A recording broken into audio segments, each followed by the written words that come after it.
السلام عليكم ورحمة الله وبركاته.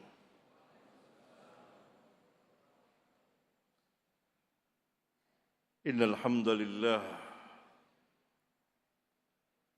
نحمده ونستعينه ونستغفره ونعوذ بالله من شرور أنفسنا ومن سيئات أعمالنا. من يهده الله فلا مضل له ومن يضلل فلا هادي له، وأشهد أن لا إله إلا الله وحده لا شريك له، وأشهد أن محمدًا عبده ورسوله. أما بعد، فإن خير الحديث كتاب الله، وخير الحدي حدي محمد صلى الله عليه وعلى آله وسلم، وشر الأمور محدثاتها، وكل محدثات بدعة،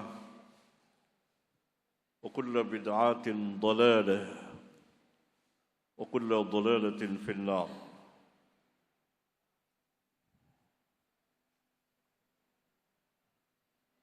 Saudara-saudara, ikhwan dan akhwat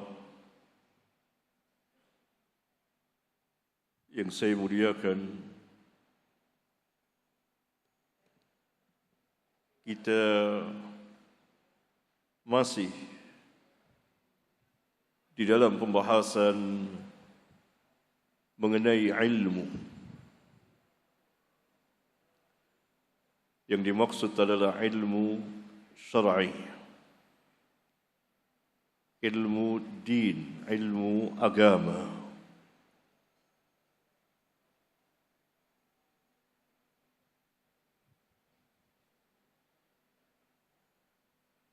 Yang hakikat ilmu adalah terambil dari Alkitab, Al-Quran dan Sunnah, serta perjalanan Al-Muhajirin wal-Ansar.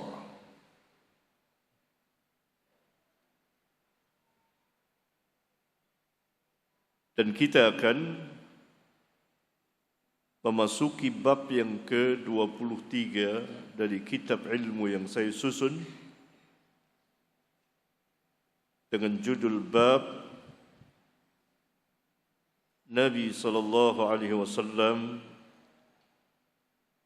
telah mengajarkan umatnya agar berdoa memohon kepada Allah ilmu yang bermanfaat dan berlindung kepada Allah dari ilmu yang tidak bermanfaat.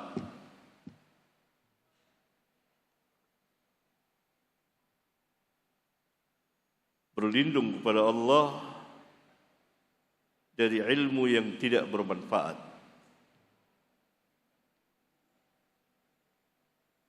Apa yang dimaksud dengan ilmu nafi? Saya pernah menjelaskannya pada pertemuan pertama atau kedua.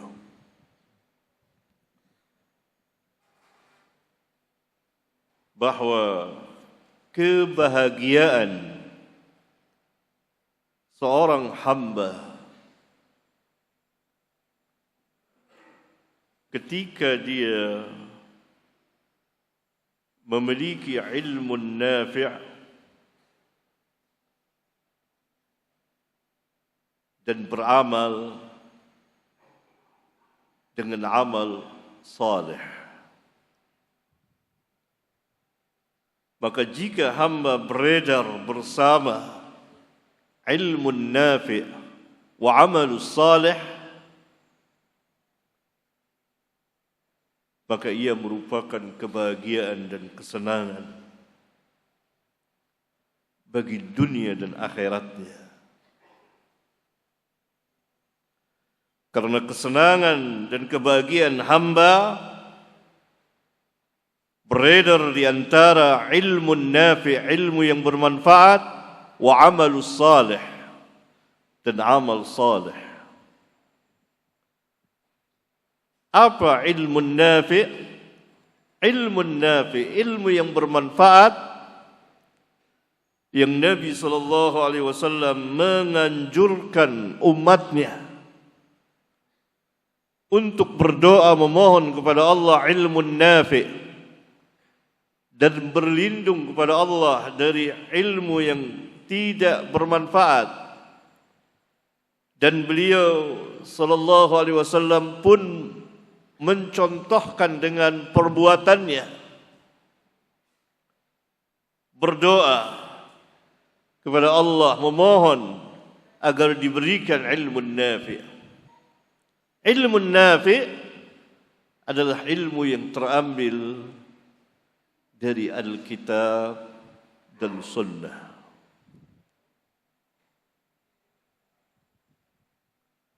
Yang terdapat keterangannya dari Alkitab dan Sunnah, itu ilmu nafi', ilmu yang bermanfaat. Sedangkan amal salih, amal yang ditegakkan karena Allah dan berjalan di atas sunnah Rasulullah sallallahu alaihi wasallam. Ilmu nafi', ilmu yang bermanfaat yang terambil dari Alkitab, Al-Quran dan Sunnah. Sedangkan amalus salih, amal yang ditegakkan lillah karena Allah, dan dalam mengerjakannya mengikuti Rasulullah sallallahu alaihi wasallam, ittiba'ur rasul. Jika ilmu itu tidak terambil, yakni ilmu din, dari Alkitab dan Sunnah, maka ia bukan ilmu nafi'.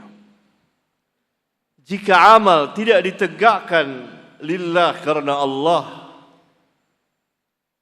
atau dalam beramal tidak ittiba'ur rasul, maka ia bukan amalus salih. Yang akan diterima hamba adalah kerugian. Oleh karena itu ulama mengatakan bahwa kebahagiaan dan kesenangan hamba beredar di antara ilmu nafi' wa amalus salih. Ilmu yang bermanfaat dan amalus salih yang mendapat keridhaan Allah Jalla Dzikruhu. Dalam bab ini ada 3 hadis sahih. Hadis yang pertama, an Ummi Salamah kana an-nabiy sallallahu alaihi wasallam yaqulu ba'da salatil fajr, Allahumma inni as'aluka rizqan tayyiban wa ilman nafi'an wa amalan mutaqabbalan. Sahih, akhrajahu At-Tabarani fil Mu'jam as-Saghir. Haddatsana Amir bin Ibrahim bin Amir al-Asbahani. Haddatsana Abi an Jaddi Amir bin Ibrahim an Nu'man bin Abd as-Salam an Sufyan al-Thawri an Mansur an Sya'bi anha bihi, yani an Ummi Salamah. Dari Ummu Salamah, Ummul Mukminin, radhiyallahu taala anha, dia berkata, adalah Nabi sallallahu alaihi wasallam mengucapkan doa sesudah salat subuh. Allahumma inni as'aluka rizqan tayyiban wa ilman nafi'an wa amalan mutaqabbalan. Ya Allah, aku minta kepadamu rizki yang baik, yakni yang halal, dan ilmu yang bermanfaat, serta amal yang diterima. Ilmu yang bermanfaat tadi yang berjalan di atas hidayah dan nur cahaya Al-Quran dan Sunnah. Amal yang diterima, amal yang ditegakkan lillah karena Allah dan dalam rangka ittiba'ur Rasul. Ini hadis sahih. Saya jelaskan di takhrijnya, dikeluarkan oleh Imam Tabrani di dalam kitabnya Al-Mu'jamus Saghir, jilid sekian, halaman sekian, dan seterusnya dengan sanadnya. Dan sanad hadis ini sahih. Kemudian ada jalan yang lain dari Ummi Salamah, kana yaqulu idza shalla subha hina yusallimu, anna an-nabiy sallallahu alaihi wasallam kana yaqulu idza shalla subha hina yusallimu, Allahumma inni as'aluka ilman nafi'an wa rizqan tayyiban wa amalan mutaqabbalan. Dari Ummu Salamah, dia berkata bahwasanya Nabi sallallahu alaihi wasallam mengucapkan doa apabila beliau telah selesai dari salat subuh sesudah salam, Allahumma inni as'aluka ilman nafi'an wa rizqan tayyiban wa amalan mutaqabbalan. Sanadnya dhaif tetapi hadisnya sah karena ada jalan sanad yang sebelumnya. Itu hadis pertama. Hadis yang kedua, an Jabirin qala qala Rasulullah sallallahu alaihi wasallam, sallallahu ilman nafi'an wa ta'awwadu billahi min ilmin la yanfa'. Hasan rawahu Ibnu Majah wa Ibnu Abi Syaibah fil Musannaf. Dari Jabir bin Abdullah, dia berkata Rasulullah sallallahu alaihi wasallam pernah bersabda, mintalah kepada Allah ilmu yang bermanfaat dan berlindunglah kepada Allah dari ilmu yang tidak bermanfaat. Nabi sallallahu alaihi wasallam menganjurkan umatnya agar meminta dan memohon kepada Allah ilmu nafi. Kita berdoa, ya Allah berikanlah kepadaku ilmu yang bermanfaat. Atau dalam bahasa Arab, Allahumma inni as'aluka ilman nafi'an wa a'udzu bika min ilmin la yanfa'. Ya Allah, aku memohon kepadamu ilmu yang bermanfaat dan aku berlindung kepada Allah, kepadamu dari ilmu yang tidak bermanfaat. Ya, ini hadisnya Hasan, riwayat Ibnu Majah. Kemudian hadis yang ketiga, an Abdullah bin Amr qala kana Rasulullah sallallahu alaihi wasallam yaqulu, Allahumma inni a'udzu bika min qalbin la yakhsha wa min du'ain la yusma' ومن نفس لا تشبع ومن علم لا ينفع أعوذ بك من هؤلاء الأربع أعوذ بك من هؤلاء الأربع. صحيح رواه الترمذي والنسائي وأحمد والحاكم وأبو النعيم في الحلية. Dari Abdullah bin Amr, dia berkata, adalah Rasulullah SAW biasa, selalu mengucapkan doa, Allahumma inni a'udzubika min qalbin la yakhsha. Ya Allah, sesungguhnya aku berlindung kepadamu dari hati yang tidak khusyuk, hati yang tidak tunduk, jadi hati yang liar. Memohon kepada Allah, berlindung kepada Allah dari hati yang tidak khusyuk, agar dijadikan hati tunduk khusyuk kepada Allah Subhanahu wa taala. Wa min du'ain la yusma', dan dari doa yang tidak didengar. Wa min nafsin la tashba', dan dari jiwa yang, diri yang tidak pernah kenyang, tidak pernah merasa puas, yakni tidak qanaah. Wa min ilmin la yanfa', dan dari ilmu yang tidak bermanfaat. A'udzu bika min haula'il arba', sungguh aku berlindung kepadamu dari 4 perkara ini. Dari hati yang tidak khusyuk, dari doa yang tidak didengar, tidak diterima oleh Allah, dari jiwa diri yang tidak pernah merasa kenyang, tidak pernah merasa puas, yakni tidak bersyukur atas nikmat Allah dan tidak qanaah menerima apa yang Allah Subhanahu wa taala berikan kepadanya, dan dari ilmu yang tidak bermanfaat. Dia mengambil ilmu dari Alkitab dan Sunnah. Dia mengambil ilmu tidak dari Alkitab dan Sunnah. Dan ilmu yang tidak peroleh, dia dapati tidak bermanfaat bagi dirinya.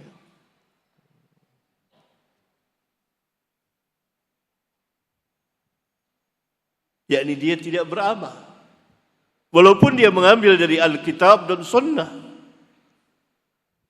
Karena ilmu untuk diamalkan, bukan sekedar untuk diperoleh. Ilmu untuk diamalkan.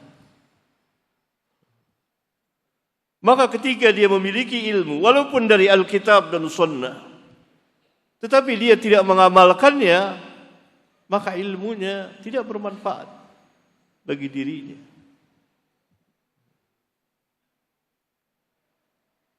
A'udzu bika min haula'il arba', aku berlindung kepadamu dari 4 perkara tersebut. Nah, ini lengkap.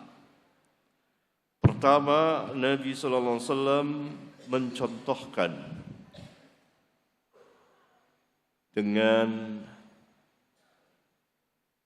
perbuatannya di hadis pertama dan di hadis ketiga. Beliau berdoa memohon kepada Allah di hadis pertama, memohon kepada Allah ilmu yang bermanfaat. Pada hadis yang ketiga beliau berlindung dari ilmu yang tidak bermanfaat. Di hadis yang kedua beliau menganjurkan umatnya agar memohon kepada Allah ilmu yang bermanfaat. Salullaha ilman nafi'an, dan berlindung kepada Allah dari ilmu yang tidak bermanfaat. Wa ta'awwadhu billahi min ilmin la yanfa'.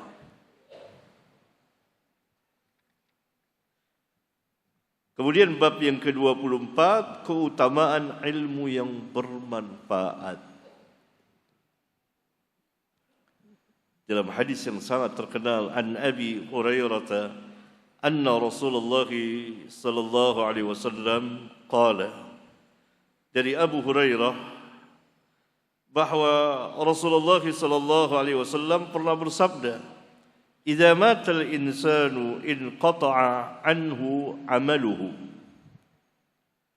Apabila manusia mati, maka terputuslah darinya amalnya. Jadi dia tidak bisa beramal lagi. Dia telah mati.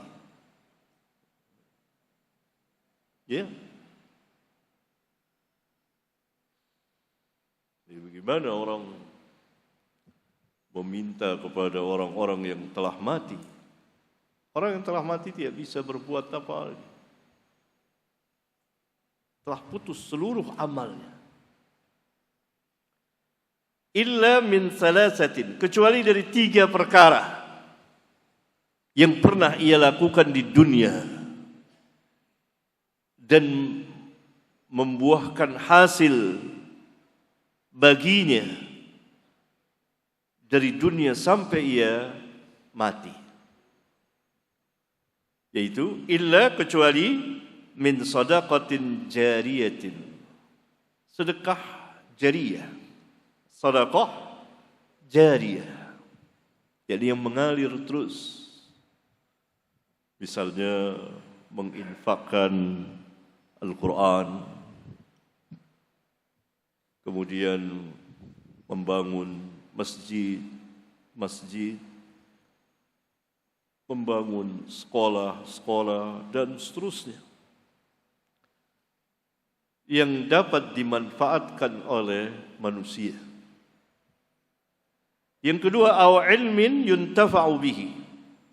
Kalau tidak ada baginya sedekah jariyah, maka ia dapat mengambil bagian dari ilmu yang dimanfaatkan dengannya. Sesudah dia wafat, ilmunya dimanfaatkan oleh manusia. Maka terus dia beramal dan mengalir pahala baginya. Ini keutamaan ilmu yang bermanfaat. Aw ilmin yuntafa'u bihi, atau ilmu yang diambil manfaatnya oleh manusia. Maka sampai orang itu wafat, seperti para ulama kita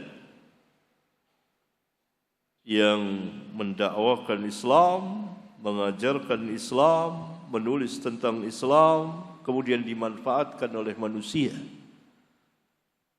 maka pahala mengalir kepadanya di kuburnya. Yang ketiga, kalau tidak ada, aw waladin salihin yad'u lahu, atau anak yang saleh yang mendoakannya, mendoakan orang tuanya. Aw waladin salihin yad'u lahu. Ini keutamaan anak yang saleh. Anak yang saleh. Seseorang dikatakan saleh apabila hablum minallahnya baik. yakni ia berada di dalam ketakwaan atau melazimkan dirinya di dalam ketakwaan. Itu pertama. Yang kedua, hablum minan nasnya pun baik. Maka dikatakan ia salih atau salihah. Ia baik beribadah, tapi akhlaknya buruk, maka tidak dikatakan atau tidak sempurna dikatakan salih dan salihah. Awaladin salihin yad'u lahu. Keutamaan doa dari anak yang saleh kepada orang tuanya, dan itu mengalir terus, berjalan terus dan beramal terus di kuburnya. Nah, ini hadis sahih rawahu Muslim wa Abu Dawud wa Tirmidzi wa Nasa'i wa ghairuhum. Riwayat Al-Imam Muslim dan Al-Imam Abu Dawud dan Al-Imam At-Tirmidzi serta Al-Imam An-Nasa'i dan selain mereka, hadis sahih. Idza mata al-insanu inqata'a anhu 'amaluhu. Apabila manusia telah mati, maka terputus darinya segala amalnya. Tidak bisa apa-apa lagi, tidak bisa beramal lagi manusia itu kalau sudah mati. dan ia berhajat kepada doa manusia, khususnya dari waladun salih, anak yang saleh. Nah, hadis ini membatalkan orang-orang yang meminta-minta kepada orang-orang yang telah mati, atau mengatakan bahwa orang yang telah mati ini jadi setan, bergentayangan ke sana kemari, itu tampak di hadapan manusia. Ini semuanya dibatalkan oleh Islam karena dari ajaran animisme. Orang yang telah mati berada di alam barzakh, tidak bisa lagi ke dunia. Orang-orang lihat itu sudah mati, dia jadi ini, lalu dinamakanlah ini setan itu, ada hantu. Itu semua adalah perbuatan syayatin, perbuatan syaitan yang menyamar jadinya dan menakut-nakuti manusia agar manusia takut. Banyaklah dari kita ketakutan, padahal itu bukan orang yang hidup lalu bangkit lagi bergentayangan ke sana kemari. Itu bukan ajaran Islam. Allah Subhanahu wa taala berfirman dalam surat Al-Mu'minun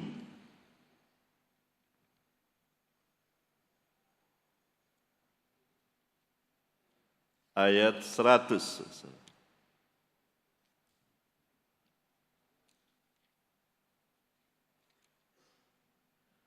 Wa min waraihim barzakhun ila yaumi yub'atsun.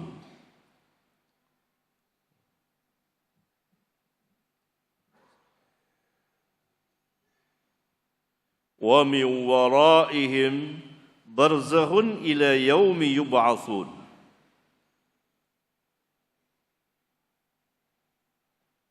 Dan di belakang mereka, sesudah kehidupan dunia ini, ada kehidupan namanya barzakh. Artinya namanya juga barzakh, pemisah, pembatas antara satu dengan yang lainnya, antara dunia dengan akhirat. Dia telah terputus kehidupannya dari kehidupan dunia dan sekarang berada di alam barzakh, alam kubur. Salah satu tempat dari tempat-tempat akhirat, bahkan tempat yang pertama kali dari tempat-tempat akhirat adalah barzakh. Tidak bisa keluar lagi. Ayat ini berkaitan dengan orang-orang yang lalai dalam kehidupan dunia. Dia kufur kepada Allah dan Rasulnya dan tidak percaya akan hari akhir. Sehingga hatta idza jaa ahadahumul mautu, ketika datang kematian kepada salah seorang dari mereka, qala, dia berkata, Rabbirji'un, Rabbi, kembalikan aku ke dunia. Untuk apa? La'alli a'malu salihan fima taraktu, agar aku dapat beramal saleh yang pernah aku tinggalkan, agar aku dapat beriman kepadamu, kepada Rasulmu, kepada para Rasulmu, agar aku beriman kepada hari ini, hari kematian, hari berada di alam barzakh. Apa kata Allah? Kalla, tidak sekali-kali kamu dapat kembali ke dunia. Lihat ini, jelas. Orang itu mohon kepada Allah agar dapat dikembalikan karena ia menyaksikan sendiri akan kebenaran yang dibawa oleh Rasul. Dan ia telah mengkufurinya. Dan ia telah kufur. Menyesal. Tapi penyesalan yang tidak bermanfaat. Kalla innaha kalimatun huwa qailuha. Tidak sekali-kali. Sesungguhnya ia hanya kalimat, omongan yang ia katakan saja. Itu hanya omongannya, hanya perkataannya. Dan sekarang wa mi waraihim, di hadapan mereka ada barzakhun barzah. Hiduplah di sini. Ila yaumi yub'atsun, sampai mereka nanti dibangkitkan. Tidak mungkin bisa kembali lagi ke dunia. Ini ayatnya. Baca ayat ini, surat Al-Mu'minun dari ayat 99 sampai ayat 100. Untuk membatalkan keyakinan-keyakinan itu yang membuat takut. Sehingga dari kecil sudah dididik seperti itu. Tidur sendiri saja nggak berani. Itu keyakinan jahiliyah. Syaitan yang bergentayangan dan mengganggu manusia. Baca ayat kursi. Baca ayat-ayat Allah. Baca surat Al-Baqarah. Rasulullah SAW bersabda, "La taj'alu buyutakum maqabir." Jangan kamu jadikan rumah kamu kuburan. Inna syaitana yanfiru minal baiti alladhi tuqra'u fihi suratul Baqarah. Sesungguhnya syaitan lari dari rumah yang dibacakan di dalam rumah itu surat Al-Baqarah. Hadis sahih riwayat Al-Imam Muslim. Berarti rumah yang di dalamnya tidak dibacakan ayat-ayat Allah, Nabi katakan kuburan. Menunjukkan bahwa kuburan bukan tempat membaca ayat-ayat Allah. Perhatikan itu. Demikian juga hadis ini. Membatalkan keyakinan-keyakinan itu. Karena manusia apabila telah mati, inqata'a anhu amaluhu. Terputus seluruh amalnya, kecuali 3. Dari amalnya yang pernah ia lakukan di dunia. Sedekah jariyah, ilmu yang bermanfaat, yang kemudian dimanfaatkan oleh manusia setelah dia mati. Maka mengalir di kuburnya. Seakan-akan dia beramal terus.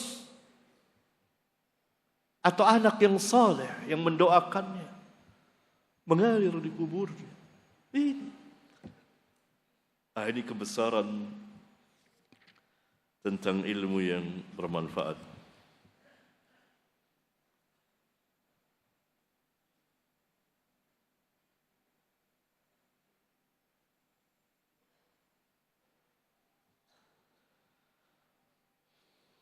Kemudian bab ke-25. Keutamaan bagi orang yang menunjuki kebaikan kepada orang lain. Keutamaan bagi orang yang menunjuki kebaikan kepada orang lain. Ini menarik, coba kita lihat hadisnya. An Abi Mas'ud Al-Ansari, Abu Mas'ud, bukan Abdullah bin Mas'ud. Ada Abdullah bin Mas'ud, itu orang Makkah, Al-Muhajirin. Ada Abu Mas'ud, orang Ansar. Karena sahabat dibagi 2 oleh Nabi. Al-Muhajirin yang hijrah dari Mekah ke Madinah, dan Al-Ansar yang tinggal di Madinah. Qala jaa rajulun ila an-nabiy sallallahu alaihi wasallam faqala inni ubdi'a bi fahmilni faqala ma indi. Dari Abu Mas'ud Al-Ansari, namanya Uqbah bin Amr, dia berkata, seorang laki-laki pernah datang kepada Nabi sallallahu alaihi wasallam.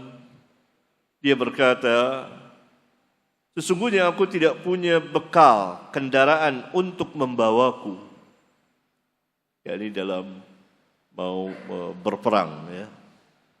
Maka bawalah aku, tumpangilah aku, atau berikanlah kepadaku kendaraan.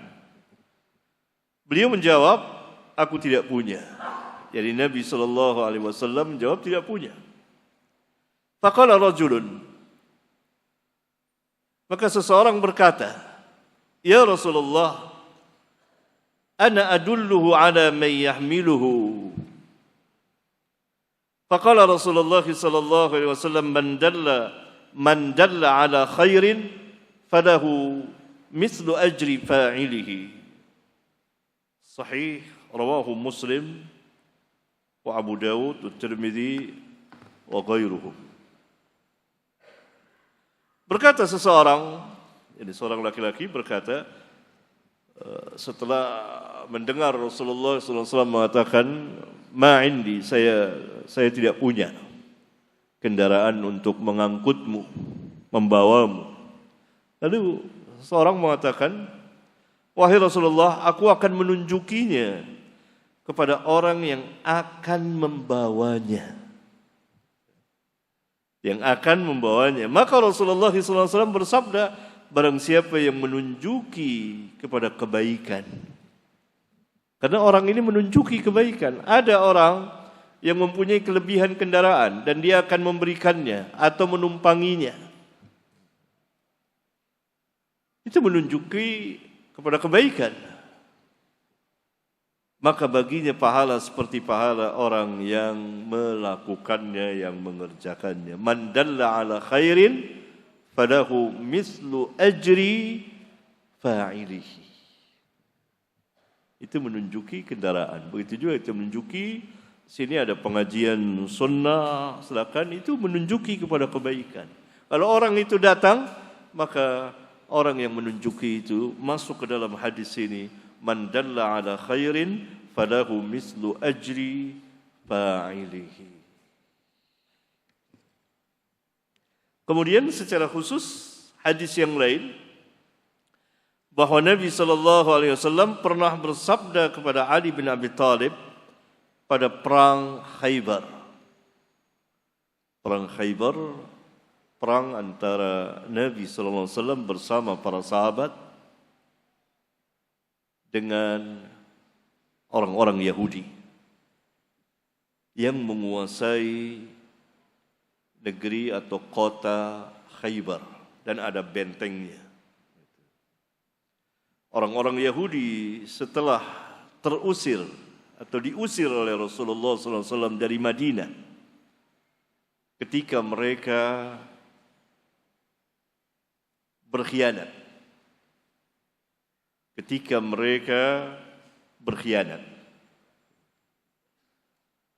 maka diusir oleh Nabi SAW.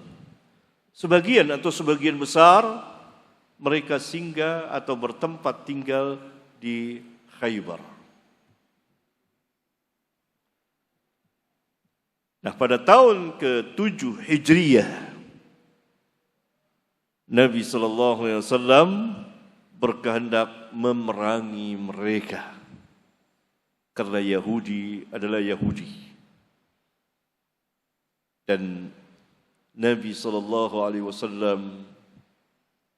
pernah diberitahukan secara langsung oleh ulama Yahudi, yaitu Abdullah bin Salam yang kemudian masuk Islam dan jadi sahabat khusus, termasuk pembesar sahabat Nabi SAW. Abdullah bin Salam membaca kitab Taurat yang asli, yang ada padanya. Walaupun Taurat sudah diubah, orang-orang Yahudi mengubahnya, lafaznya, maknanya, dan seterusnya. Abdullah bin Salam radhiyallahu ta'ala anhu mengetahui bahwa Nabi yang datang ini dari Mekah ke Madinah adalah Nabi yang tersebut dalam Taurat dan Injil. Dia tahu.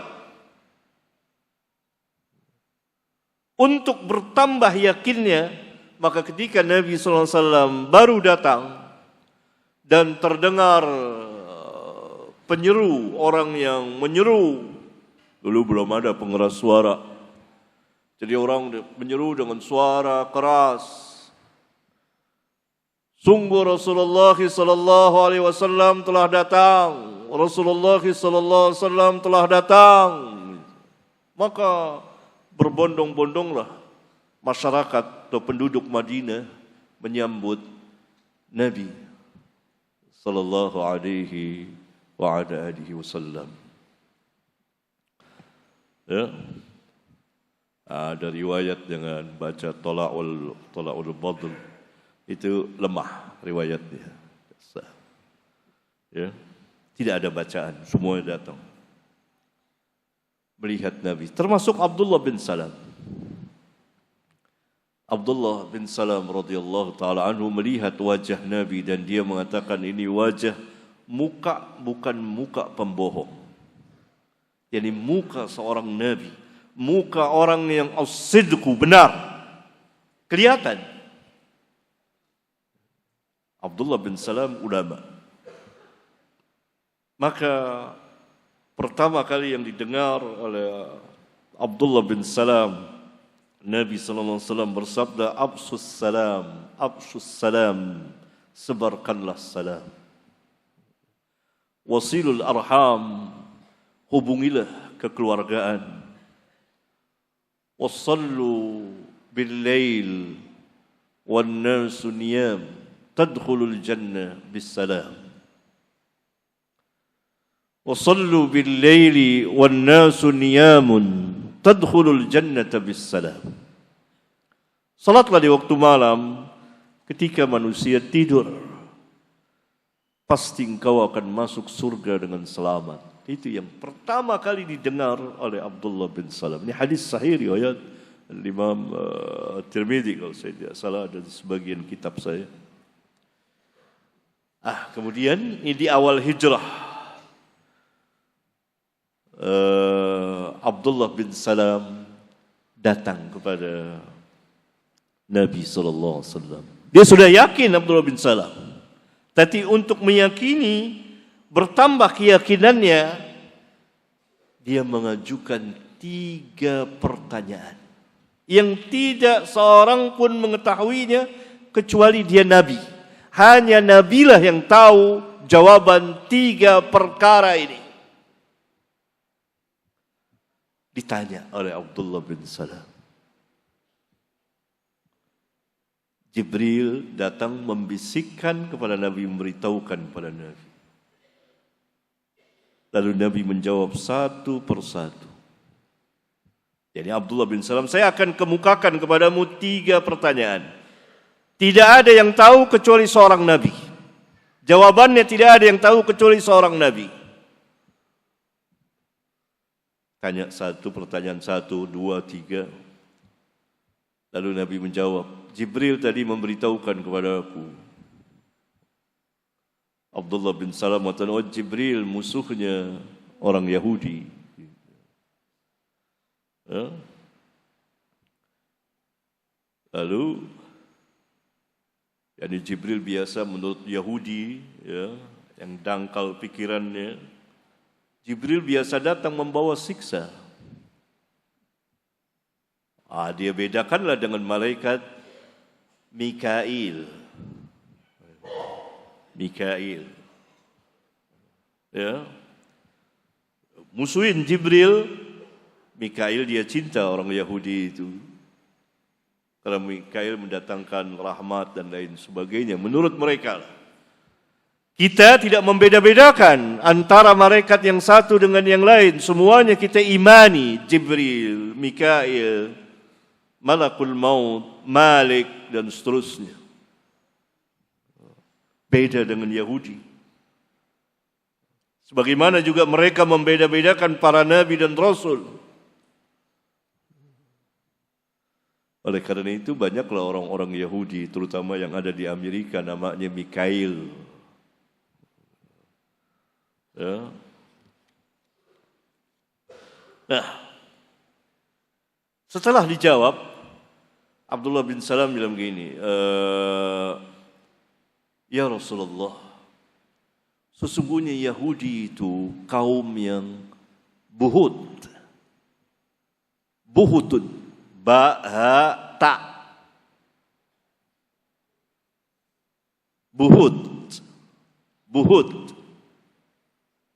Buhut adalah pendusta, pembuat dusta.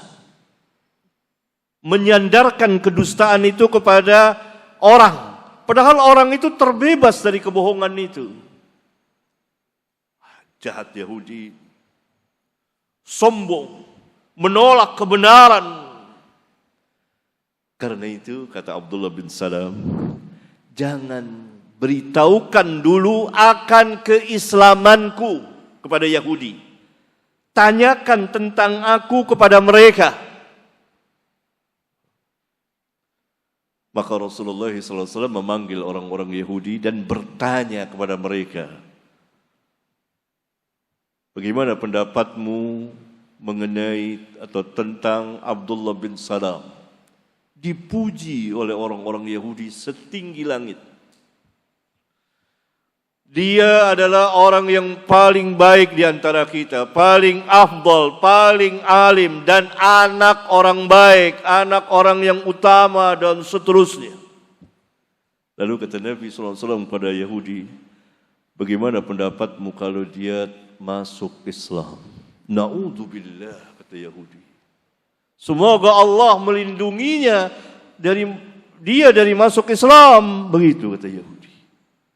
Menunjukkan Yahudi membenci sekali tentang Islam. Sampai dia agar dilindungi Abdullah bin Salam dari masuk Islam. Lalu keluarlah Abdullah bin, ini di rumah ya, di rumah. Lalu keluarlah Abdullah bin Salam dari bilik itu, dari rumah itu. Saksikan oleh kalian. Lalu dia mengucapkan syahadat. Bersaksi bahwa la ilaha illallah dan Muhammad Rasulullah. Langsung orang-orang Yahudi yang ada saat itu mencaci maki Abdullah bin Salam. Abdullah bin Salam orang yang buruk di antara kita, anak orang yang buruk. Padahal baru saja beberapa menit sebelumnya mereka memuji-muji Abdullah bin Salam. Itu Yahudi. Persis seperti yang dikatakan oleh Abdullah bin Salam, buhut. Kita bisa saksikan dengan mata kepala kita pada hari ini. Kaum yang buhut itu. Yahudi kaum yang buhut. Bukan saya yang ngomong. Tapi Abdullah bin Salam, ulama mereka yang kemudian masuk Islam dan jadi sahabat besar radhiyallahu anhum jami'an. Yahudi kaum yang buhut. Ba-ha ta buhutun.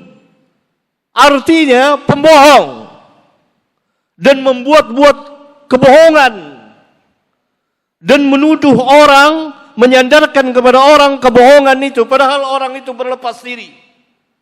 Lihat sekarang, Yahudi menyandarkan kebohongan kepada saudara-saudara kita orang Palestina, dikatakan berbuat begini, begini, begini, padahal tidak, itu buhut. Benarlah apa yang dikatakan Abdullah bin Salam. Dia ulama Yahudi, tahu siapa Yahudi. Ya Rasulullah, sesungguhnya Yahudi itu kaum buhut. Ini hadis sahih, riwayat Bukhari, di kitab sahih. Panjang hadisnya. Tentang pertanyaan seorang ulama Yahudi kepada Nabi SAW. 3 perkara. Tidak ada yang mengetahuinya kecuali seorang Nabi.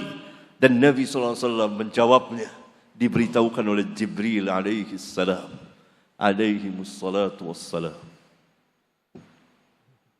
Dijawab oleh Nabi. Jadi Abdullah bin Salam sudah yakin ini Nabi untuk meyakinkan lagi.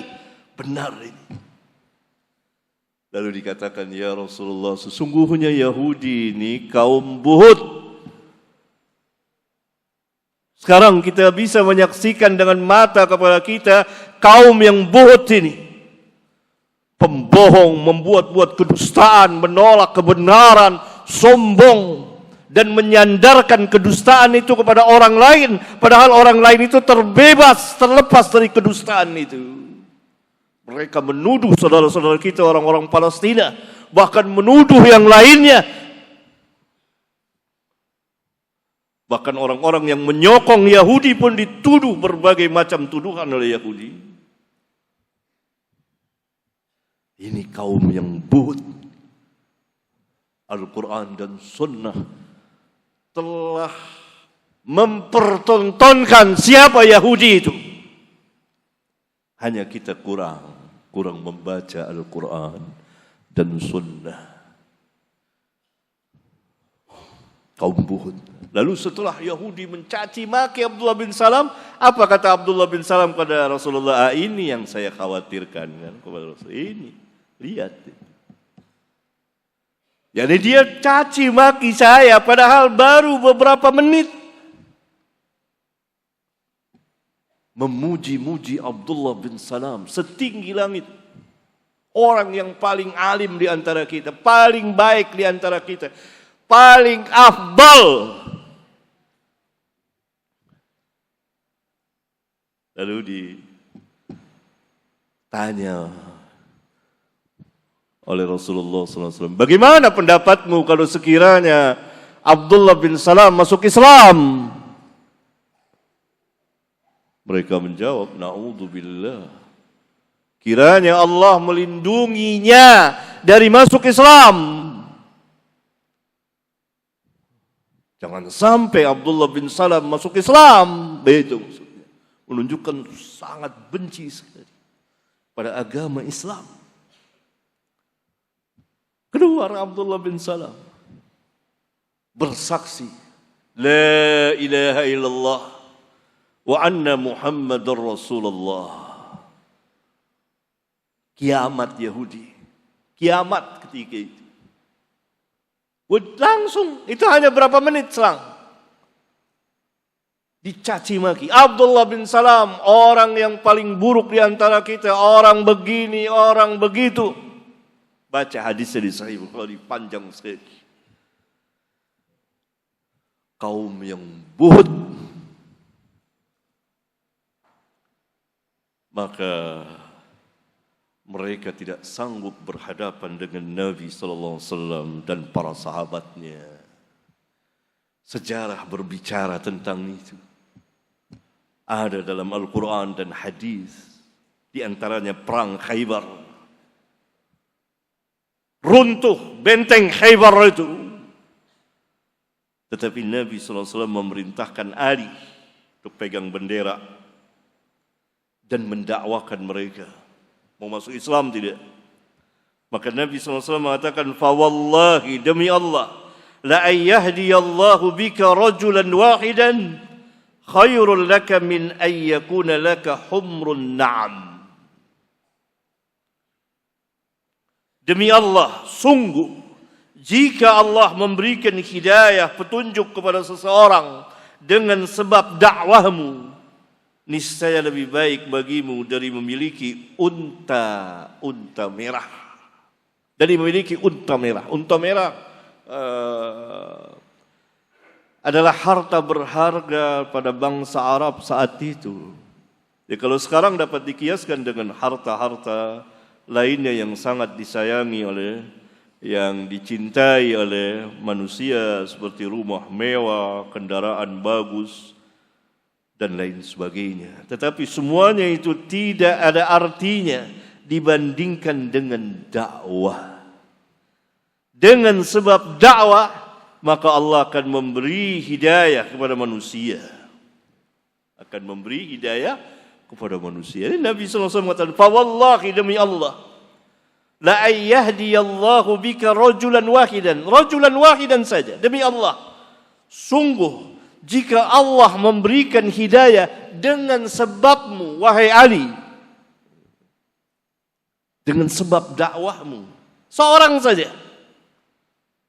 khairul laka, lebih baik bagimu, min ayyakuna laka humrun na'am, dari memiliki unta merah, harta yang besar.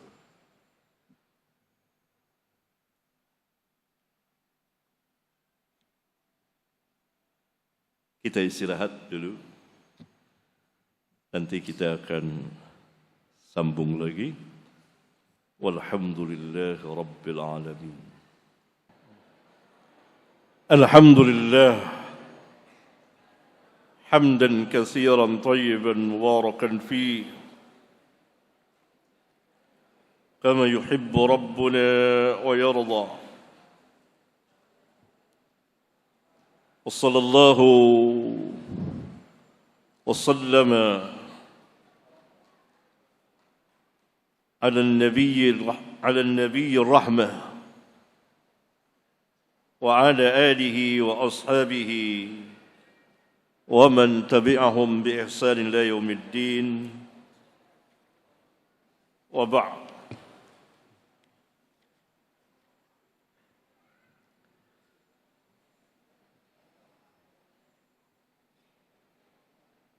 Mari kita melanjutkan bab yang ke-26. Apa yang diperoleh oleh orang yang menghidupkan sunnah hasanah, sunnah yang baik.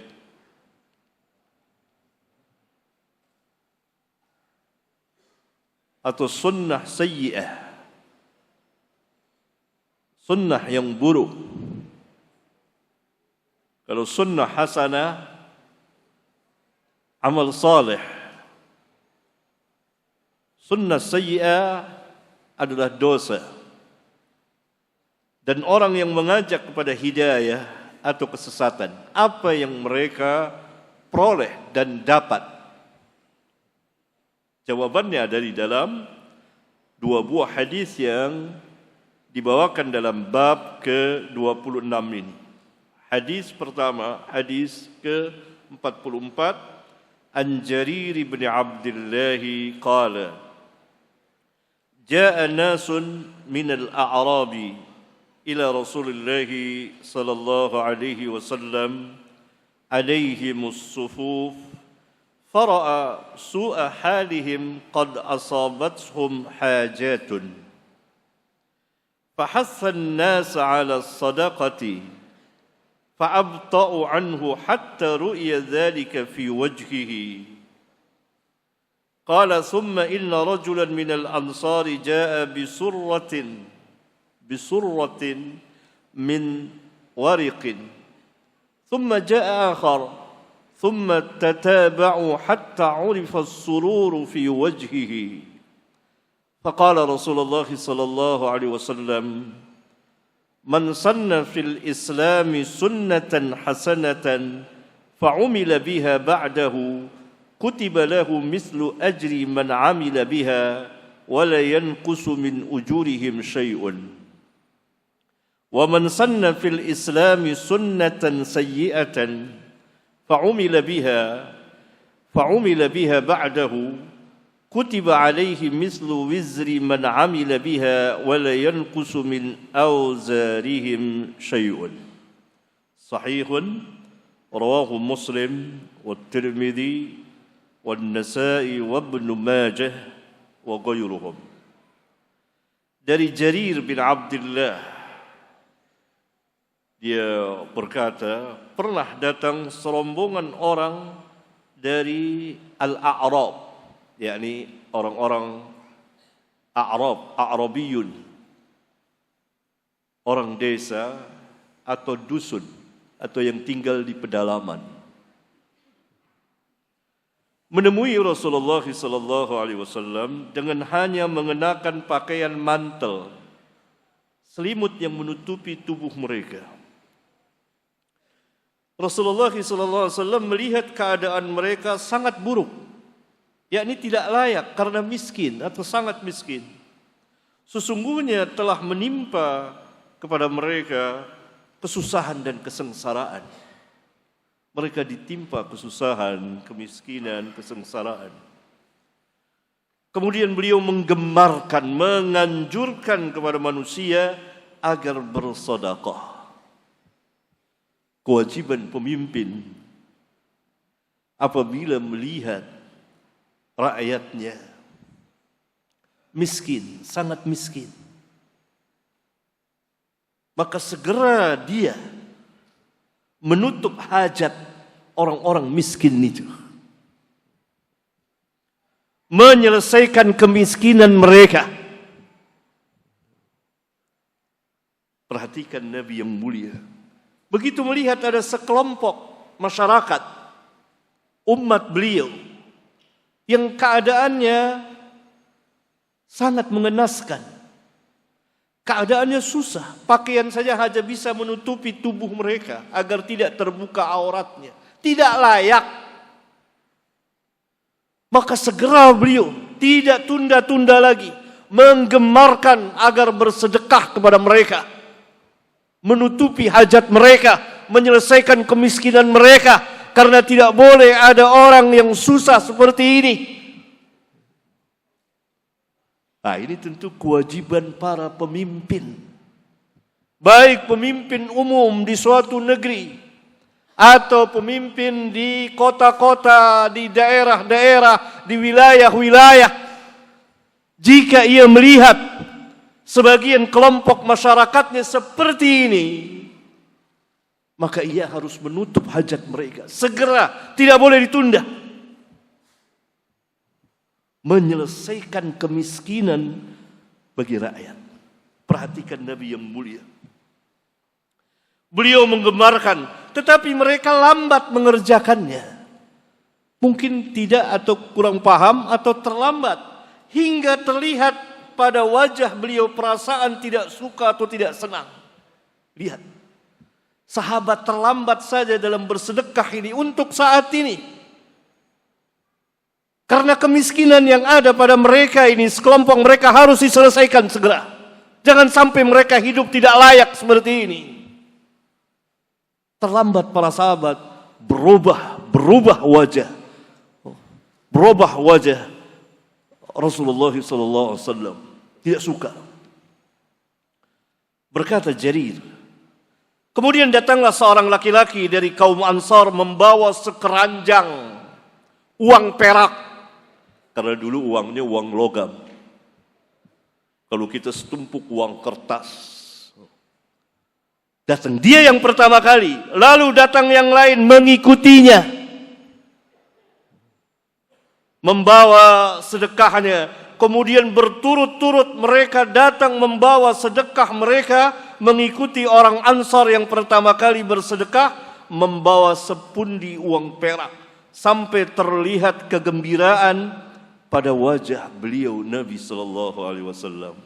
Maka beliau bersabda, barang siapa yang membuat, maknanya menghidupkan sunnah hasanah di dalam Islam, kemudian diamalkan, yakni diikuti orang sesudahnya, niscaya ditulis baginya pahala seperti atau sebanyak pahala orang-orang yang mengamalkannya, yakni mengikutinya, dengan tidak dikurangi sedikit pun dari pahala-pahala mereka. Akan tetapi barang siapa yang membuat, menghidupkan sunnah sayyi'ah di dalam Islam, kemudian diamalkan, diikuti oleh orang sesudahnya, niscaya ditulis baginya dosa seperti atau sebanyak dosa orang-orang yang mengamalkannya, mengikutinya, dengan tidak dikurangi sedikit pun dari dosa-dosa mereka. Apa maksud sabda Nabi sallallahu alaihi wasallam? Man sanna sunnatan fil Islam, man sanna sunnatan hasanatan fil Islam, man sanna sunnatan sayyi'atan fil Islam. Apa maknanya saya terangkan di sini. Perhatikan faedah. Pertama, makna barang siapa yang menghidupkan sunnah hasanah dalam Islam, man sanna sunnatan hasanatan fil Islam, ialah mengamalkan dengan menghidupkan sunnah atau sebagian dari ajaran Islam, dari perintah Allah dan Rasulnya yang telah ditinggalkan atau tidak dikerjakan lagi oleh manusia, atau manusia berlambat-lambat mengerjakannya, atau dengan kata lain ajaran itu telah mati atau hampir mati karena ditinggalkan oleh manusia, kemudian ia mengamalkannya dan menghidupkannya sehingga perbuatannya itu dalam mengamalkan sunnah diikuti dan diamalkan oleh manusia, maka ia telah membuat sunnah hasanah, yaitu menghidupkan kembali sunnah Nabi SAW yang telah ditinggalkan oleh manusia. Hal yang demikian dapat kita ketahui dengan jelas dan terang dari sababul wurudil hadis, sebab-sebab datangnya hadis, seperti perbuatan Ansar dalam hadis yang mulia ini. Maka dialah orang yang pertama kali mengamalkannya. Kemudian perbuatannya itu diikuti oleh orang banyak. Maka ketika itu Nabi SAW bersabda, man sanna sunnatan hasanatan fil Islam. Jadi bukan membuat ajaran baru, man sanna sunnatan hasanatan fil Islam, bukan. Tetapi tetap berada dalam ajaran Islam, dan ajaran itu telah ditinggalkan oleh manusia. Maka ia bangkit mengamalkannya, mendakwahkannya, menghidupkannya. Maka dia telah mengamalkan sunnah hasanah dalam Islam. Demikian juga sunnah sayyi'ah, perbuatan maksiat telah ditinggalkan oleh manusia. Lalu tampil seseorang menghidupkannya dan diikuti oleh manusia lain. Maka dia berdosa dan menanggung dosa-dosa orang yang mengikutinya. Misalnya orang sudah tidak berjudi lagi, sudah hilang perjudian. Kemudian dia tampil menghidupkan perjudian itu, sehingga perjudian jadi marak lagi. Banyak orang yang melakukannya dengan sebab dia. Maka dia berdosa menghidupkan satu maksiat yang telah mati, yang telah ditinggalkan dan diikuti oleh banyak orang, dan dia menanggung dosa orang-orang itu sebanyak orang yang mengikutinya. Begitu juga dengan amal saleh. Ketika seseorang menghidupkannya, mendakwahkannya, menampakkannya, melahirkannya, sehingga dengan sebabnya manusia jadi mengerjakan dan diikuti oleh manusia dalam mengamalkan amalan Islam itu, maka dia berpahala dan mendapat pahala sebanyak orang yang mengikutinya. Ini maknanya. Bukan membuat ajaran baru yang tidak ada dalam Islam, atau yang kita kenal dengan bid'ah hasanah. Tidak ada. Ini dia hadisnya. Demikian juga hadis yang kedua, sama. An Abi Hurairah anna Rasulullah sallallahu alaihi wasallam qala, man da'a ila hudan kana lahu min al-ajri mithlu ujuri man tabi'ahu la yanqusu dhalika min ujurihim syai'a. Wa man da'a ila dhalalatin kana 'alayhi min al-ithmi mithlu athami man tabi'ahu la yanqusu dhalika min athamihim syai'an. Sahihun rawahu Muslim wa Tirmidzi wa Abu Dawud wa ghairuhum. Dari Abu Hurairah, Rasulullah sallallahu alaihi wasallam bersabda, barang siapa yang mengajak kepada hidayah, ini jelas hidayah, niscaya dia akan mendapat pahala seperti pahala orang-orang yang mengikutinya dengan tidak dikurangi sedikit pun juga dari pahala-pahala mereka. Dia mendapat pahala bukan dikurangi dari pahala orang yang mengikuti, tidak. Orang yang mengikutinya berpahala, dan dia berpahala karena amalnya, dia juga berpahala sebanyak orang yang mengikutinya. Dan barang siapa mengajak kepada kesesatan, niscaya dia akan mendapat dosa seperti dosa orang-orang yang mengikutinya dengan tidak dikurangi sedikit pun juga dari dosa-dosa mereka. Kedua hadis tadi sahih riwayat Al-Imam Muslim. Ini ikhwan, karena terbatas pertemuan kita hanya sampai jam 11, maka untuk selanjutnya saya akan menjawab sebagian dari pertanyaan yang saudara-saudara tanyakan kepada saya. Sampai di sini, walhamdulillah rabbil alamin. Alhamdulillah hamdan katsiran tayyiban mubarakan fihi kama yuhibbu rabbuna wa yarda. Wa sallallahu wa sallama ala an-nabiyil karim wa ala alihi wa ashabihi wa man tabi'ahum bi ihsan ila yaumiddin wa ba'd. Di antara pertanyaan, Ustaz, apa yang dimaksud jin qarin? Yani syaitan jin qarin.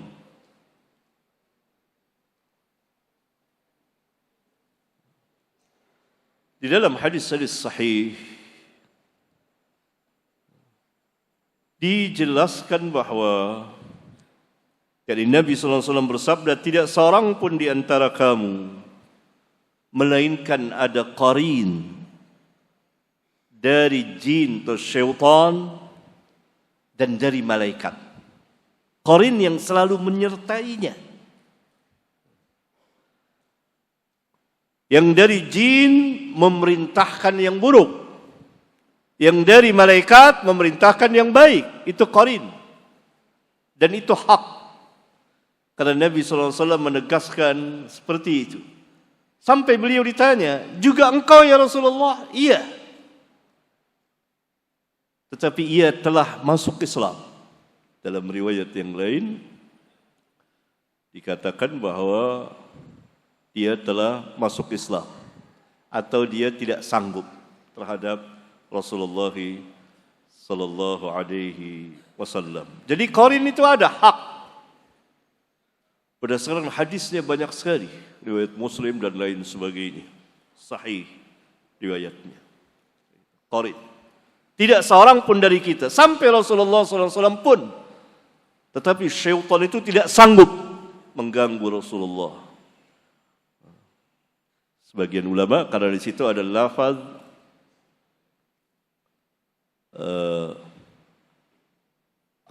aslama atau aslam. Kalau aslama berarti dia telah masuk Islam, jinnya. Kalau aslamu maka aku selamat dari gangguan dia. Apakah dibaca aslama atau aslamu? Ada dua bacaan. Itu terhadap Rasulullah SAW. Terhadap kita sanggup. Tidak seorang pun dari kamu, melainkan ada qarin, teman yang menyertainya terus dalam hidup dan kehidupannya, dari jenis jin dan manusia. Bapaknya jin itu siapa? Iblis. Ya? Nah, itu dia. Jadi kalau yang jin, yang syaitan mengajak orang ini kepada perbuatan yang tidak baik. Tapi malaikat tidak mengingatkan. Awas ini, buruk. Kalau jin, yang buruk dikatakan baik. Yang baik dikatakan buruk. Itu qarin, ada pada kita semuanya. Sampai Nabi SAW pun ada. Engkau juga ada ya Rasulullah? Iya. Tetapi dia telah aslama atau aslamu. Kalau aslama, jin itu masuk Islam. Kalau aslamu, aku selamat dari gangguannya. Jadi semuanya, semua manusia ada qarin.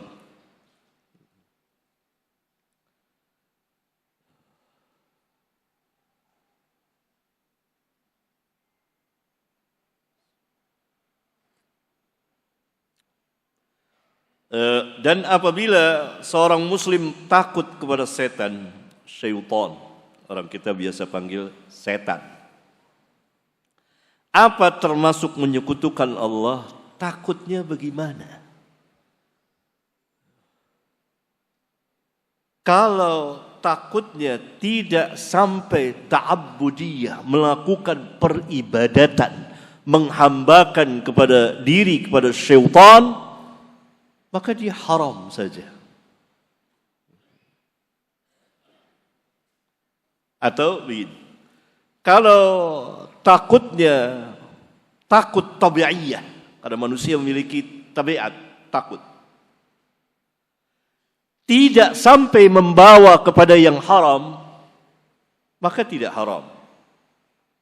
Tetapi jangan diikuti terus. Nanti dia akan masuk ke dalam sesuatu yang haram, bahkan penghambaan. Nabi SAW telah mengajarkan baca ayat Al-Quran, baca ayat kursi. Dan Nabi SAW sebelum turun surat Al-Falaq, An-Nas, biasa berlindung dari jin dengan doa-doa. Begitu turun surat Al-Falaq dan An-Nas, beliau mencukupi membaca 2 surat itu. Kita baca 2 surat itu, berlindung dari jin dan syaitan. Dan ketakutan itu jangan diikuti terus. Khawatir kita masuk ke dalam yang haram. Dan lebih lagi tingkatan yang kedua, dalam peribadatan. Jadi menjadi beribadah, ta'abbudiyah, mengadakan peribadatan kepada syaitan, menghambakan diri kepada syaitan. Nah, yang kedua ini masuk ke dalam kesyirikan. Misalnya syaitan mengajarkan kepadanya sihir. Ilmu sihir luas. Dan sihir yang mengajarkan adalah syaitan. Nah, ini syirik, bahkan bisa kufur. Syaitan mengajarkan ilmu nujum. Syaitan mengajarkan kepadanya berita-berita gaib. Dia jadi kahin atau arraf. Kahin atau arraf adalah orang yang mengaku mengetahui perkara gaib, apa yang akan terjadi pada seseorang dan pada masyarakat. Besok akan terjadi ini pada orang ini, begini. Ini kahin, dan dia dapat berita dari jin dan syaitan yang mencuri pendengaran di alam langit sana.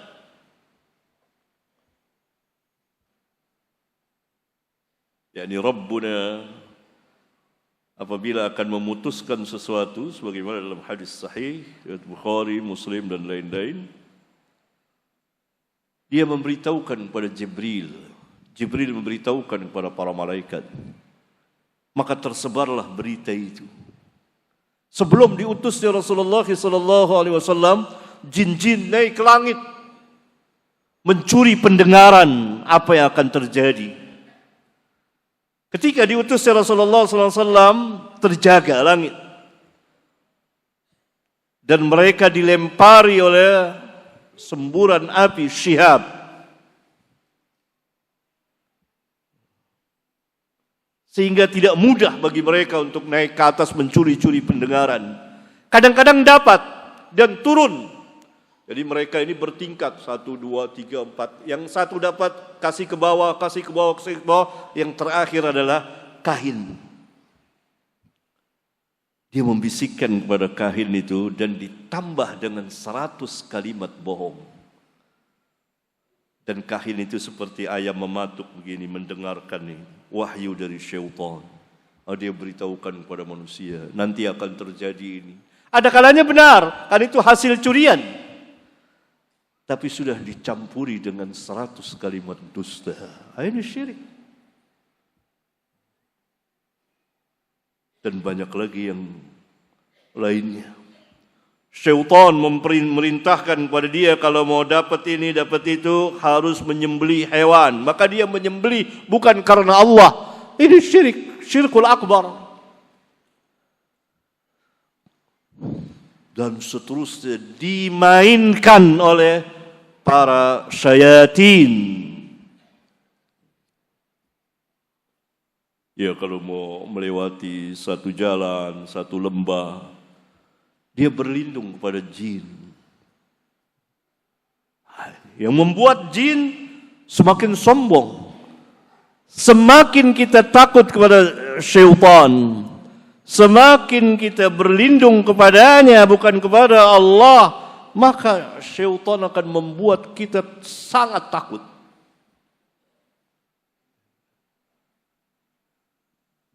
Oleh karena itu, kesimpulannya, pertama, kalau ketakutan itu sekali waktu datang, dan takut itu takut tabiat.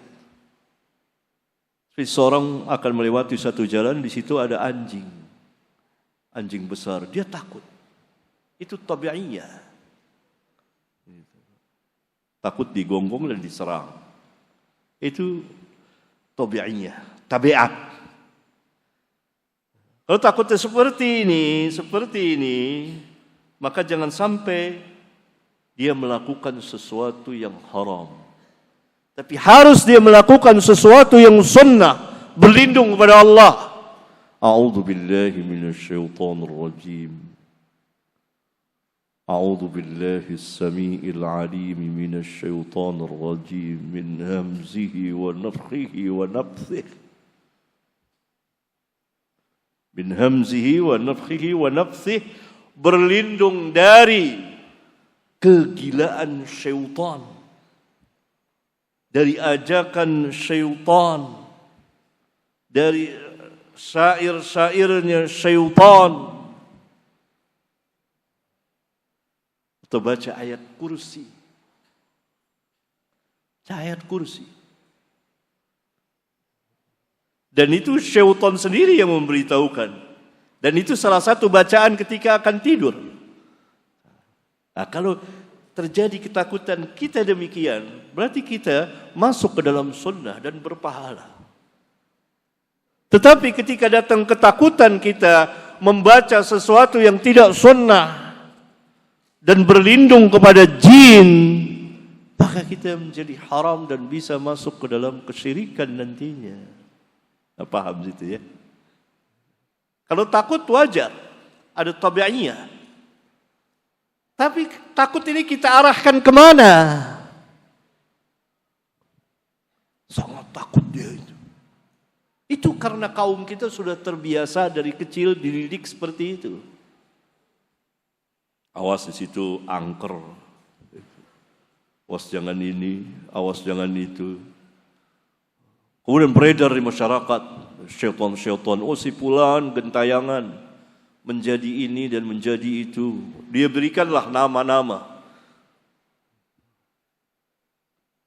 Nah, itu sebetulnya syaitan. Orangnya sudah mati. Tidak mungkin bisa bangkit lagi. Syaitan yang menyamar, mengganggu, sehingga beredarlah keyakinan seperti itu.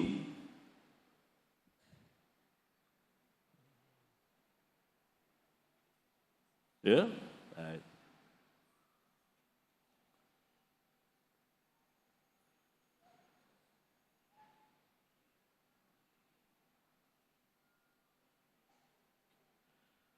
Assalamualaikum warahmatullahi wabarakatuh. Waalaikumsalam warahmatullahi wabarakatuh. Ustaz mengatakan kalau ilmu nafi' adalah ilmu yang berasal dari Al-Quran dan As-Sunnah. Lalu bagaimana dengan orang yang menuntut ilmu kedokteran yang berasal dari Barat yang notabene-nya orang kafir? Lalu apakah kedokteran termasuk ilmu nafi'? Rasulullah SAW bersabda, khairun nas anfa'uhum linnas. Tadi saya sudah berbicara di awal bahwa yang ilmu, kita bicara ilmu, yang dimaksud ilmu syar'i, ilmu din. Tidak ada sangkut pautnya dengan ilmu dunia. Karena yang disebut di sini ilmu yang disebut dalam Alkitab dan Sunnah ilmu din. Ya, sebut ilmu din. Ilmu din yang bermanfaat terambil dari Alkitab dan Sunnah. Kalau diikuti dari awal, itu paham. Nah, masuknya pertanyaan ini kepada pembagian ilmu. Sudah saya jelaskan di pertemuan pertama atau kedua. Atau pertama dan kedua. Bahwa ilmu di dalam agama ada dua. Ilmu yang fardu ain. Dan ilmu yang fardu kifayah.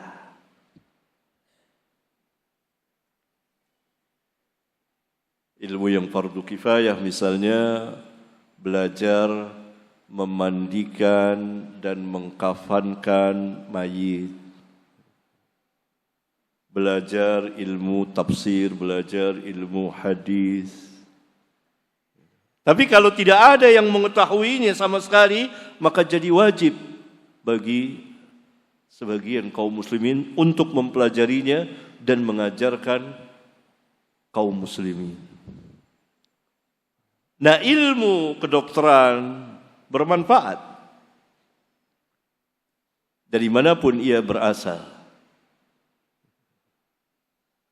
Tetapi kalau kita lihat tarikh sejarah, maka kaum musliminlah yang pertama kali meletakkan dasar-dasar ilmu kedokteran. Kalau penanya membaca kitab-kitab para ulama dan lain sebagainya, mereka meletakkan dasar-dasar itu. Dan orang-orang barat sampai abad keberapa masih mengandalkan kitab-kitab atau sebagian kitab kaum muslimin yang berbicara tentang kedokteran. Jadi asalnya itu dari kaum muslimin. Kebiasaan orang barat mengambil dan kitab-kitab kaum muslimin itu mereka bawa ke negeri-negeri mereka. Selesai perang salib itu. Beda dengan Mongol, Tatar. Dihancurkan kitab-kitab itu. Dibuang ke sungai. Orang-orang barat dia mengambil, dia bawa. Sampai sekarang manuskrip itu makhtutat begitu banyak bertebaran di Eropa. Bahkan saya meneliti ada kira-kira manuskrip di Jerman, ya, di Berlin misalnya. Itu 15.000 ada di sana. Jadi mereka mengandalkan kitab-kitab kaum muslimin dalam berbagai masalah. Keliru kalau antum memutlakkan itu dari barat. Tidak. Yang asli asas Islam menegakkan dasar-dasar ilmu itu. Islam menegakkan dasar-dasar kesehatan. Dan ini banyak sekali. Seperti Islam meletakkan dasar-dasar kebersihan pada mulut. Orang barat belum mengenal kebersihan mulut. Dan lain sebagainya. Itu dicontek, diambil. Siapa yang menemukan ilmu matematik? Dulu namanya Al-Jabar. Dari mana itu?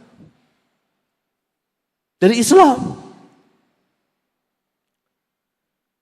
Siapa yang menemukan, dulu namanya ilmu hayat, sekarang biologi.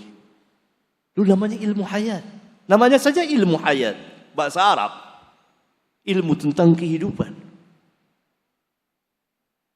Siapa yang berbicara tentang ilmu geografi dan berbagai macam cabang ilmu, saya tahu itu. Kalau saya membaca kitabnya. Jadi Barat jangan berbicara. Tidak berani mereka mengatakan bahwa kami yang pertama. Enggak. Karena itu enggak ada yang mengatakan seperti itu.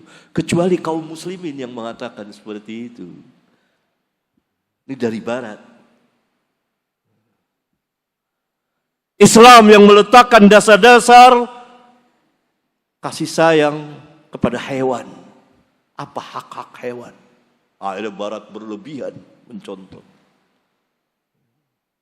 Dan banyak diletakkan dasar-dasarnya oleh Islam dan kaum muslimin. Barat mengambil comot sana, comot sini. Dia tidak sandarkan. Lalu dia mengembangkannya, berusahanya mengembangkan. Akhirnya orang melihat dari dia, padahal tidak. Dalam berbagai macam cabang ilmu. Antum sebut saja. Ilmu matematik dari mana? Ya, seperti itu. Nah, itu ilmu yang fardu kifayah.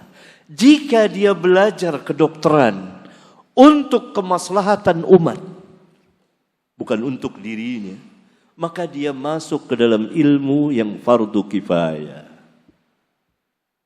Kaum muslimin memerlukan para dokter untuk mengobati, memeriksa sakit dan lain sebagainya sesuai dengan jumlah kaum muslimin. Tergantung niatnya orang itu. Kalau dia niat untuk diri dia saja, untuk kehidupannya, maka dia tidak masuk ke dalam ilmu yang fardu kifayah. Tapi kalau dia berniat bahwa saya belajar ilmu kedokteran ini, saya belajar ilmu dunia ini untuk kemaslahatan kaum muslimin khususnya, mengajarkan mereka tentang ilmu-ilmu ini yang juga dibutuhkan, maka ia masuk ke dalam ilmu yang fardu kifayah jika ilmu itu bermanfaat. Paham ya? Itu. Tapi kalau dia niat buat dia saja, buat dia cari uang kehidupannya, maka dia tidak masuk. Dia harus untuk kaum muslimin, untuk dirinya dan kemaslahatan umat. Khususnya dan umumnya umat manusia. Dia jadi seorang dokter, dia jadi seorang ini, dia jadi seorang ini. Ilmu-ilmu keduniaan yang bermanfaat untuk kemaslahatan umum khususnya kaum muslimin. Maka dia masuk ke dalam ilmu fardu kifayah dan dia berpahala insyaallah ta'ala. Karena ilmu-ilmu yang dunia bisa dilihat kemanfaatannya dengan jelas bermanfaat atau tidak. Ilmu kedokteran jelas bermanfaat. Tapi dia bukan ilmu yang fardu ain. Dia masuk bagian ilmu yang fardu kifayah yang dibutuhkan, dihajati oleh kaum muslimin. Seberapa jauh kaum muslimin berhajat kepadanya dilihat dari jumlahnya. Jika kekurangan para dokter, maka orang-orang harus belajar ilmu itu. Untuk apa? Kemaslahatan umat manusia khususnya kaum muslimin. Maka masuklah dia ke dalam mempelajari ilmu yang fardu kifayah. Tapi orang-orang yang mempelajari ini, dia harus belajar ilmu yang fardu ain. Apa ilmu yang fardu ain? Sudah saya jelaskan panjang lebar. Pertama, ilmu tentang keimanan kepada Allah dan yang berkaitan dengannya. Ilmu tentang tauhid dan yang menjadi lawan bagi tauhid yaitu syirik. Yang kedua, mengetahui, mempelajari apa saja yang Allah wajibkan kepada manusia. Dari perintah-perintah Allah yang wajib, yang tidak ada perselisihan di antara ulama. Salat 5 waktu, puasa di bulan Ramadan, zakat, haji. Yang ketiga, mengetahui apa yang Allah haramkan kepada kita, yang tidak ada perselisihan di antara ulama. Yang terakhir terkait dengan pekerjaan kita. Sebagai apa kita? Sebagai pemimpin wajib mempelajari tentang kepemimpinan. Sebagai rakyat juga demikian. Sebagai pegawai, pejabat seperti ini. Sebagai guru begini. Sebagai suami begini. Sebagai istri begini. Sebagai anak begini ilmunya. Dan begitu juga sebagai dokter dan seterusnya. Yang berkaitan dengan keahlian dia sebagai apa dia di dunia ini.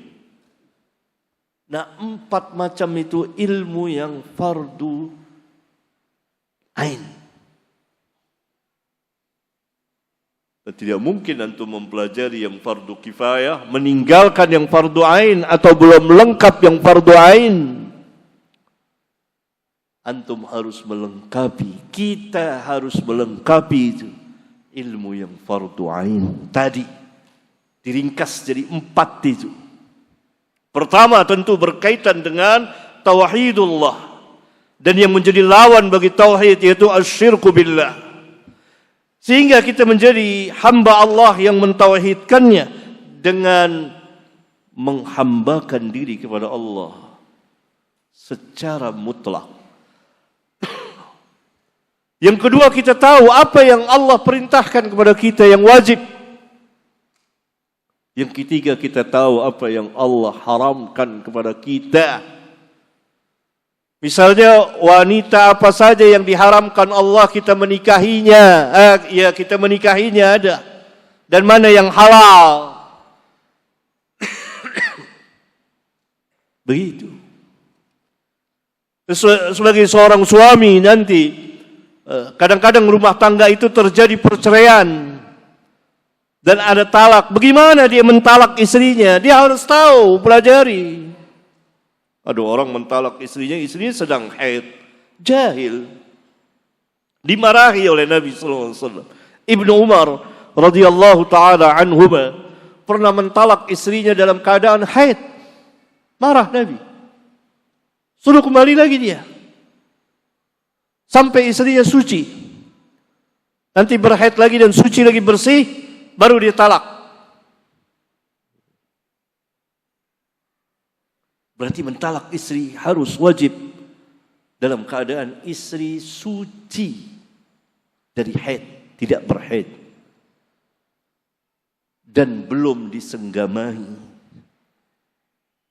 Itu harus tahu suami. Sewaktu-waktu rumah tangga, walaupun kita tidak harapkan, tapi perceraian tetap ada. Berapa banyak suami tidak tahu tentang masalah itu. Itu ilmu yang fardu ain. Karena dia telah menjadi suami.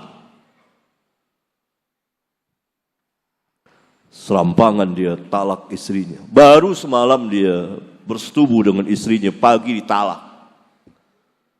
Gak boleh. Harus istri bersih dari haid. Dan sebelum terjadi hubungan suami istri. Sebab kalau sudah terjadi hubungan suami istri, ditalak, qadar Allah istri itu hamil, suami akan curiga, ini bukan anak saya. Kan saya sudah talak. Disyaratkan bersih dari haid dan belum disenggami. Bagaimana kalau sedang hamil? Sedang hamil nggak apa-apa, kan sudah nyata anak dia. Sudah kelihatan hamil. Itu anak-anak dia. Nah, yang tidak boleh ketika telah terjadi hubungan intim besoknya atau paginya atau seminggu belum datang haid lagi ditalak. Nggak boleh. Khawatir terjadi anak hasil dari hubungan itu. Nah, kalau hamil suami jadi curiga. Nah, Islam menutup ini. Nah, itu satu macam ilmu itu. Tahu antum enggak? Hah? Ini ilmu itu. Ya, waktunya habis.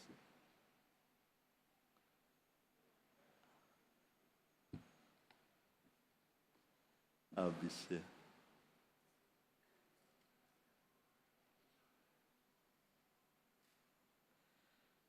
Assalamualaikum warahmatullahi wabarakatuh. Waalaikumsalam warahmatullahi wabarakatuh. Ustaz Abdullah bin Salam. Ustaz koma gitu. Jangan Ustaz Abdullah bin Salam, Abdullah bin Salam Ustaz. Ustaz koma Abdullah bin Salam menanyakan 3 hal yang hanya diketahui Nabi sallallahu alaihi wasallam. Lalu bagaimana Abdullah mengetahuinya? Lewat ini penanya. Tadi sudah saya jelaskan. Dari mana ikhwan Abdullah bin Salam mengetahui? Yang kencang. Dari Taurat yang asli. Makanya perlu perhatian ngaji. Dari kitab Taurat yang belum sempat diubah oleh orang-orang Yahudi. Itu dia tahu. Menunjukkan Abdullah bin Salam alim, sangat alim terhadap Taurat dan Injil. Tahu dia. Ini Nabi yang dijanjikan. Untuk meyakini dia datang, dia lihat benar. Wajahnya bukan wajah pendusta. Dan sabdanya menyejukkan pandangan mata dan hati. Absus salam, sebarkan salam. Karena dengan menyebarkan salam akan timbul apa? Mahabbah, kecintaan sesama muslim. Baik para orang yang kita kenal maupun tidak kita kenal. Wasilul arham, hubungi kekeluargaan. Silaturahim kepada keluarga yang ada hubungan darah dan ikatan pernikahan. Wassallu bil-lail. Salatlah di waktu malam. Menggetarkan hati. Memberikan kenikmatan tersendiri salat di waktu malam. Wannasu niyamun, manusia sedang tidur. Tadkhulus salam, tadkhulul jannah bis salam. Pasti kamu akan masuk surga dengan selamat. Menunjukkan ada yang tidak masuk surga, ada yang masuk surga melalui azab. Tahu Abdullah bin Salam. Itu dia panggil, dia datang pada Nabi SAW. Dia masuk Islam. Dan dia bertanya 3 pertanyaan itu. Untuk meyakinkan, lebih meyakinkan. Dia tahu bahwa Nabi SAW seorang Nabi. Dan pasti bisa menjawab. Maka dia katakan, saya akan bertanya 3 pertanyaan. Yang hanya diketahui oleh seorang Nabi. Para nabi semuanya tahu. Jawab oleh Rasulullah sallallahu alaihi wasallam.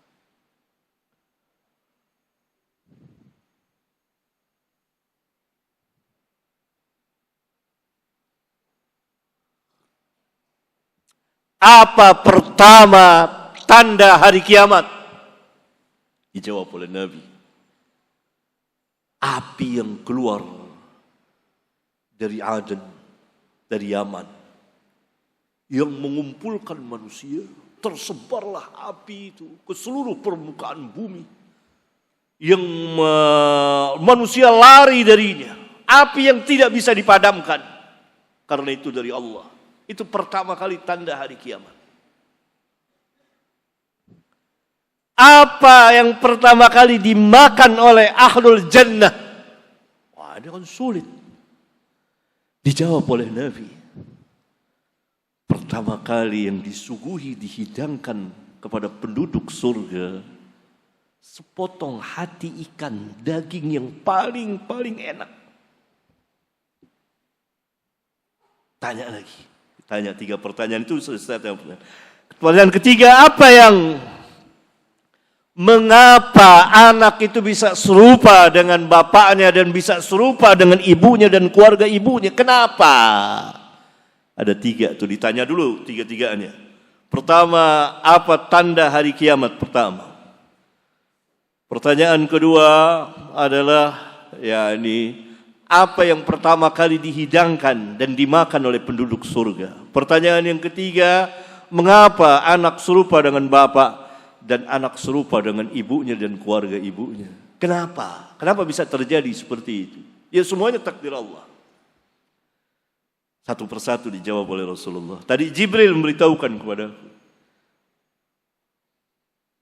Tanda hari kiamat yang pertama, api yang muncul dari negeri Yaman, dari Aden, yang mengumpulkan manusia ke tempat mahsyar. Dan kemudian api itu tersebar ke barat dan ke timur.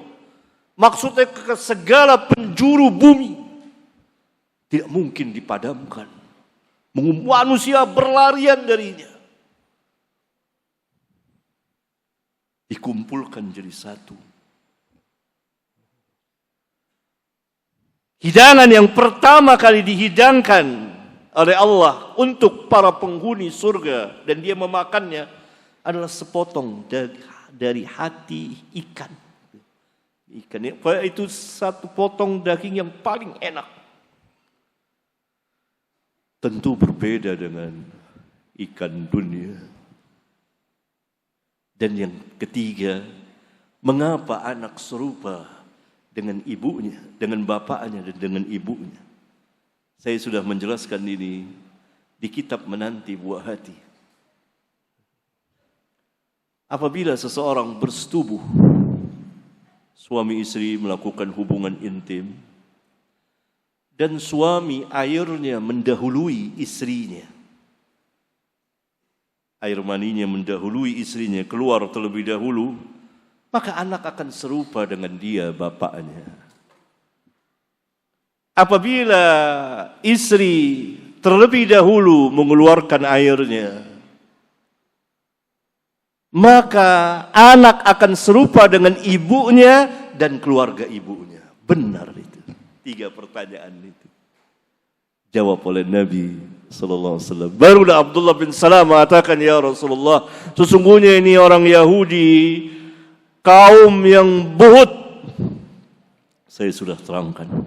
Sampai di sini ikhwan, waktu kita habis dan tidak semua pertanyaan bisa saya jawab. Mudah-mudahan yang sedikit menjadi banyak bagi kita manfaatnya. Subhanakallahumma wa bihamdika asyhadu an la ilaha illa anta astaghfiruka wa atubu ilaik. Wassalamu alaikum warahmatullahi wabarakatuh.